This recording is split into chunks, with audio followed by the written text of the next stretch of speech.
প্রিয় শিক্ষার্থী, আজকে আমরা কনজাংশন নিয়ে আলোচনা করব। তাহলে কনজাংশন কি? যেসব শব্দ একটি শব্দকে আরেকটি শব্দের সঙ্গে যুক্ত করে তা হচ্ছে কনজাংশন। ঠিক আছে, যেসব শব্দ একটি শব্দকে আরেকটি শব্দের সঙ্গে যুক্ত করে বা একটি বাক্য আরেকটি বাক্যকে যুক্ত করে সেটা হচ্ছে কনজাংশন। একটি বাক্য আরেকটি বাক্যকে যুক্ত করে সেটা হচ্ছে কি কনজাংশন। সো আমরা দেখবো এখন যেমন কিছু ওয়ার্ড আছে যেগুলো কনজাংশন হিসেবে ব্যবহৃত হতে পারে, তোমরা চাইলে এগুলো নোট করতে পারো। বাংলা প্র্যাকটিস করলে তোমাদের জন্য আরো ভালো হবে আমি মনে করি।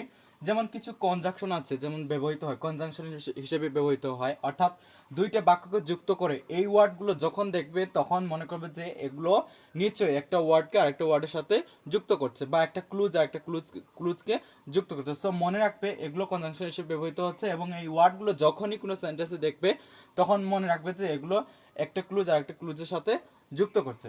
সো আমরা দেখবো কোনগুলো কনজাংশন। এন্ড হচ্ছে একটি কনজাংশন, অ্যাজ, ইফ, ইফ। এরপর হচ্ছে বাট। বাট কিন্তু প্রিপোজিশন হিসেবে ব্যবহৃত হতে পারে, আবার কনজাংশন হিসেবেও ব্যবহৃত হতে পারে। সো আমরা এটা ব্যবহার পেতে দেখবো, ঠিক আছে, পার্টস অফ স্পিচের রুল অনুযায়ী। বাট, অর, বুথ, ঠিক আছে, বুথ,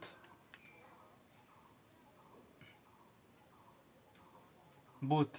এরপর হচ্ছে বিকজ। বিকজ কিন্তু একটা কি প্রিপোজিশন আবার কি কনজাংশন হিসেবে ব্যবহৃত হয়। হ্যাঁ, বিকজ, এলস, লেস্ট, ঠিক আছে, লেস্ট। এরপর হচ্ছে before, before, still, till, so, either, or, neither, nor, either or neither nor, ঠিক আছে। দেন, দেন কিন্তু একটা অ্যাডভার্ব। এই যে টিএইচইএন, সো খেয়াল রাখবে টিএইচইএন এটা কিন্তু অ্যাডভার্ব হিসেবে ব্যবহৃত হয়, আবার কনজাংশন হিসেবে ব্যবহৃত হয়। সো আমরা পরবর্তীতে এগুলো আলোচনা করব, ঠিক আছে। দেন তারপর হচ্ছে টিএইচএন, দেন এটা একটা দেন, আর হচ্ছে টিএইচএন দেন, দো, অল দো, ঠিক আছে। এরপর হচ্ছে আনলেস। সো আশা করি একটা এক্সাম্পলের মাধ্যমে আমরা বিষয়টি একটু ক্লিয়ার করি, ঠিক আছে।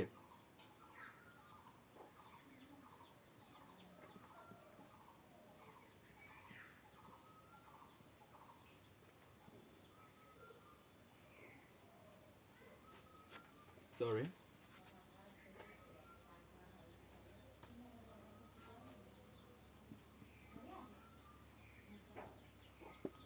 এই যে হি ইজ অনেস্ট বাট পুর, সে সৎ কিন্তু গরিব, ঠিক আছে। এই যে বাট দেখতে পাচ্ছ, বাট, এই বাট কিন্তু দুইটা ক্লুজকে যুক্ত করছে, কনজাংশন হিসেবে ব্যবহৃত হয়েছে। সো এই দুইটা ক্লুজকে কে যুক্ত করছে? এই বাট যুক্ত করছে, ঠিক আছে। এই বাটটা কিন্তু এখানে কি কনজাংশন হিসেবে ব্যবহৃত হয়েছে, ঠিক আছে, কনজাংশন হিসেবে ব্যবহৃত হয়েছে। আশা করি বুঝতে পারছো, ঠিক আছে, যে হি ইজ অনেস্ট বাট পুর। আশা করি বুঝতে পারছো। সো আরেকটা এক্সাম্পলের মাধ্যমে যদি দেখায় বিষয়টা আরো ক্লিয়ার হবে। হুম,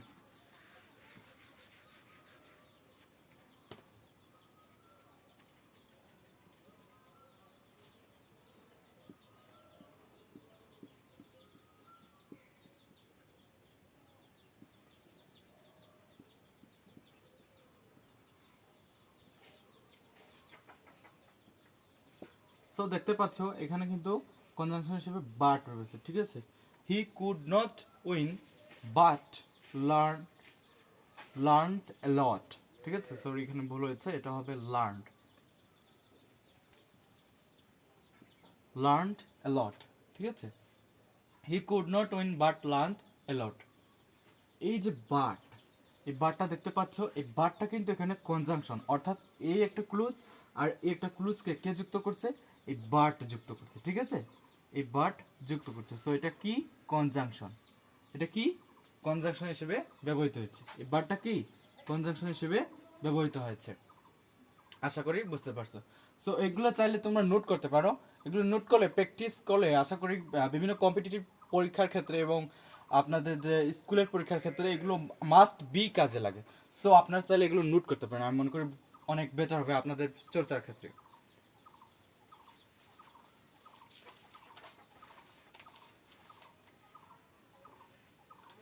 এবার দেখো আমরা কনজাংশন প্লাস হচ্ছে প্রিপোজিশন, ঠিক আছে। কনজাংশন হচ্ছে প্রিপোজিশন, কনজাংশন কোনগুলো এবং প্রিপোজিশন কোনগুলো সেগুলো একটু দেখবো আজকে। কিছু কিছু ওয়ার্ড আছে, ঠিক আছে,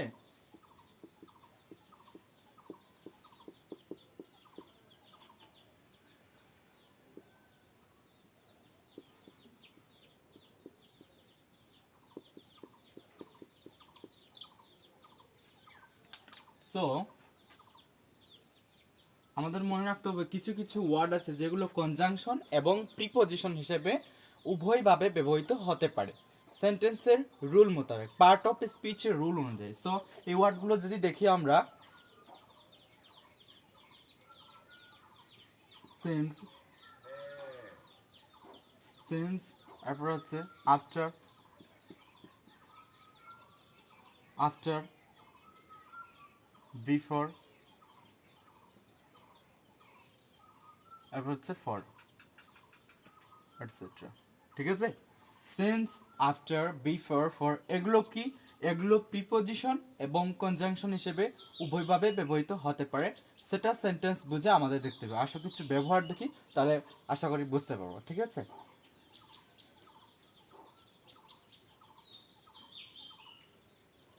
যদি সিন্সের ব্যবহার দেখি, সিন্স নির্দিষ্ট সময় বোঝাতে, ঠিক আছে, সিন্স কিন্তু নির্দিষ্ট সময় বোঝাতে সিন্স ব্যবহৃত হয়। নির্দিষ্ট কি? নির্দিষ্ট সময়, মর্নিং থেকে বা হচ্ছে ফ্রাইডে থেকে, স্যাটারডে থেকে, এভাবে বোঝালে কি সিন্স ব্যবহৃত হয়। এভাবে বোঝালে কি সিন্স ব্যবহৃত হয়। যদি নির্দিষ্ট করে বোঝায়, যেমন যে শুক্রবার থেকে বৃষ্টি হচ্ছে, বা সকাল থেকে বৃষ্টি হচ্ছে, বা শনিবার থেকে বৃষ্টি হচ্ছে, নির্দিষ্ট করে বোঝালে আমরা কি ব্যবহার করব? সিন্স ব্যবহার করব। নির্দিষ্ট করে বোঝালে কি ব্যবহার করব? আমরা সিন্স ব্যবহার করব। আশা করি বুঝতে পারছো তোমরা। সো এখানে একটা উদাহরণের মাধ্যমে দেই, যদি it has been raining since morning, morning, এই যে দেখতে পাচ্ছ সিন্স, ঠিক আছে, it has been raining since morning, morning, sorry এখানে ওয়ার্ডটা ভুল হয়েছে, মর্নিং, ঠিক আছে, মর্নিং। এই যে সিন্স, এটা কিন্তু সেন্টেন্সের প্রিপোজিশন হিসেবে ব্যবহৃত হয়েছে। ঠিক আছে, এটা কিন্তু প্রিপোজিশন, কারণ সকাল থেকে কি হচ্ছে? বৃষ্টি হচ্ছে। এখানে কিন্তু নির্দিষ্ট করে বলা হয়েছে। সো নির্দিষ্ট করে বুঝালে আমরা বুঝবো যে এটা সিন্স কিন্তু প্রিপোজিশন হিসেবে ব্যবহৃত হয়েছে। নির্দিষ্ট করে বোঝালে বুঝবো যে আমরা কি এটা প্রিপোজিশন হিসেবে ব্যবহৃত হয়েছে। যে it has been raining since morning, morning মানে হচ্ছে সকাল থেকে, ঠিক আছে। আবার হচ্ছে ফ্রাইডে থেকে হতে পারে, ফ্রাইডে থেকে হতে পারে, ঠিক আছে, স্যাটারডে থেকে হতে পারে, স্যাটারডে থেকে হতে পারে, আবার হতে পারে হচ্ছে লাস্ট মান্থ থেকে, সরি লাস্ট মান্থ হবে না, নির্দিষ্ট সময়ের ক্ষেত্রে, ঠিক আছে, নির্দিষ্ট সময়ের ক্ষেত্রে, যেমন হচ্ছে স্যাটারডে, ফ্রাইডে, মর্নিং, এগুলো নির্দিষ্ট সময়ের ক্ষেত্রে কিন্তু সিন্স ব্যবহার করা হয়। আরেকটি উদাহরণের মাধ্যমে যদি দেখি আমরা, তো সিন্স দেখলাম, এবার আমরা দেখব বিফোর, ঠিক আছে, হি স্টোড বিফোর মি, ঠিক আছে, হি স্টোড বিফোর মি, সে আমার পূর্বে দাঁড়িয়ে ছিল, ঠিক আছে। এই যে বিফোর, এটা কিন্তু এখানে প্রিপোজিশন হিসেবে কাজ করছে। কি হিসেবে? প্রিপোজিশন হিসেবে, প্রিপোজিশন হিসেবে। এখন বিফোর কিন্তু কনজাংশন হিসেবে কাজ করতে পারে, আবার প্রিপোজিশন হিসেবে কাজ করতে পারে। কিন্তু আমরা দেখছি সেন্টেন্সে বিফোর, যে স্টোড বিফোর মি, ঠিক আছে, নাউন বা প্রোনাউনের পূর্বে বসে, ঠিক আছে, এখানে কিন্তু প্রোনাউনের পূর্বে বসে, ঠিক আছে, প্রোনাউনের পূর্বে বসে প্রিপোজিশন, প্রিপোজিশন কিন্তু এখানে বিফোর, এই দুইটা ক্লুজকে কিন্তু যুক্ত করছে, যে স্টোড বিফোর মি। সো এটা কিন্তু কি? প্রিপোজিশন। আশা করি বুঝতে পারছো। আরেকটা বিফোরের উদাহরণ যদি দেখি, তাহলে আরো বিষয়টা ক্লিয়ার হয়ে যায়।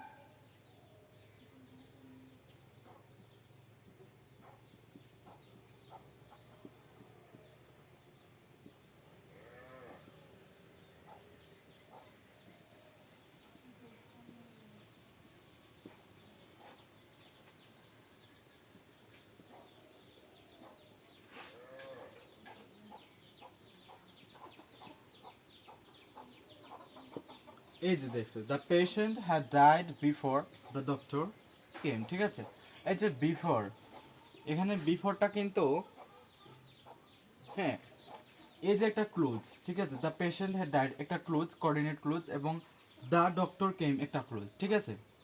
এই দুইটা ক্লুজকে কিন্তু যুক্ত করছে কে, এই বিফোরটা যুক্ত করছে, ঠিক আছে। এই দুইটা এই বিফোর যদি না থাকে তাহলে এই কথার কোনো অর্থ থাকে না।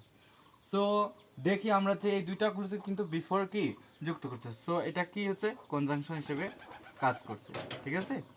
এটা কনজাংশন হিসেবে কাজ করছে, আশা করি বুঝতে পারছো যে the patient had died before the doctor came.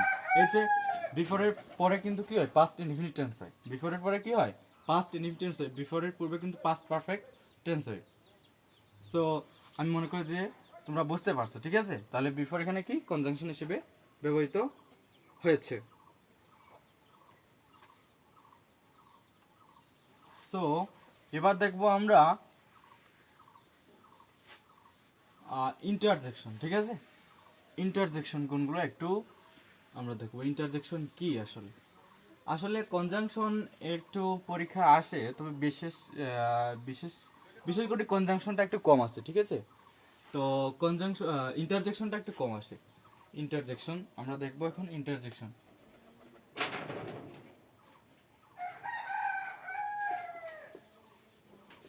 Interjection, ঠিক আছে। ইন্টারজেকশন, ইন্টারজেকশন কি আসলে, ইন্টারজেকশন কি, যেসব শব্দ ধারা, ঠিক আছে, তোমরা চাইলে এগুলো নোট করতে পারো। যেসব শব্দ ধারা, ধারা মনের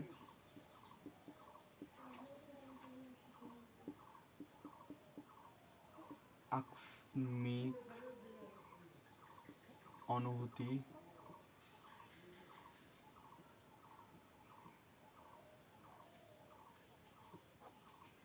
প্রকাশ করা যায়,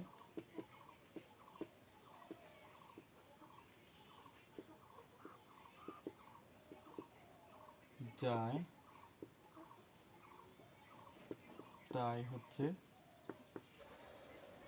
হচ্ছে কি ইন্টারজেকশন।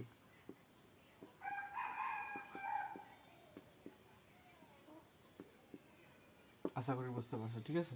তো একবার দেখি, যে শব্দ ধারা মনে আকস্মিক অনুভূতি প্রকাশ করা যায় তা হচ্ছে ইন্টারজেকশন, ঠিক আছে।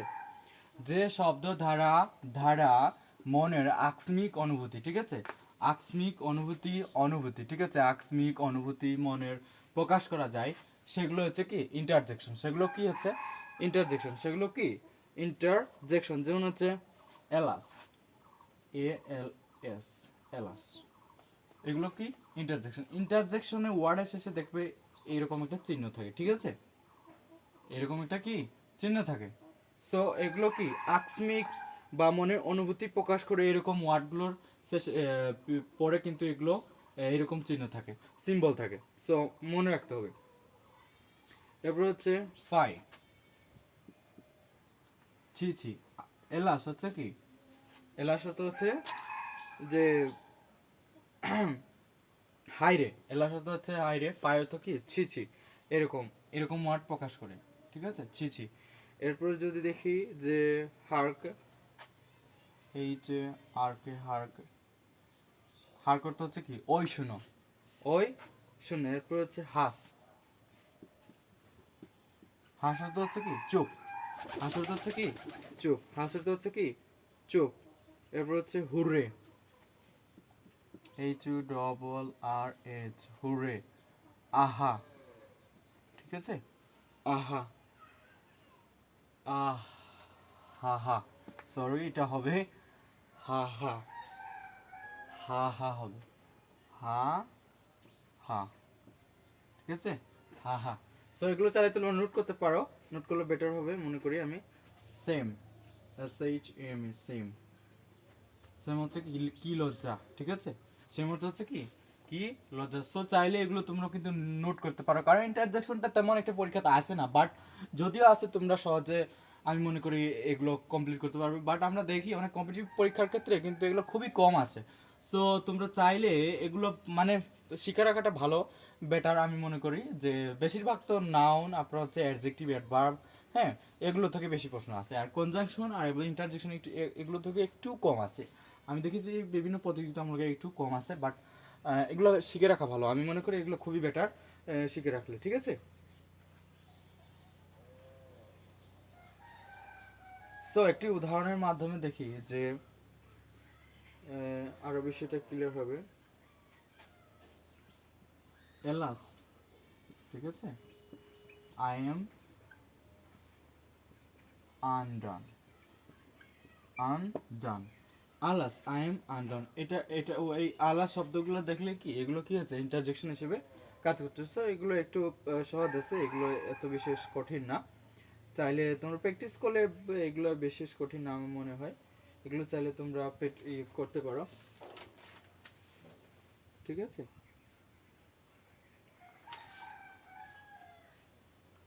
সো প্রিয় শিক্ষার্থী, আজকে এই পর্যন্ত আমরা প্রিপোজিশন, কনজাংশন এবং ইন্টারজেকশন আলোচনা করলাম। সো পরবর্তীতে আমরা অন্যটা নিয়ে আলোচনা করব। তখন দেখছিলেন, সবাইকে ধন্যবাদ।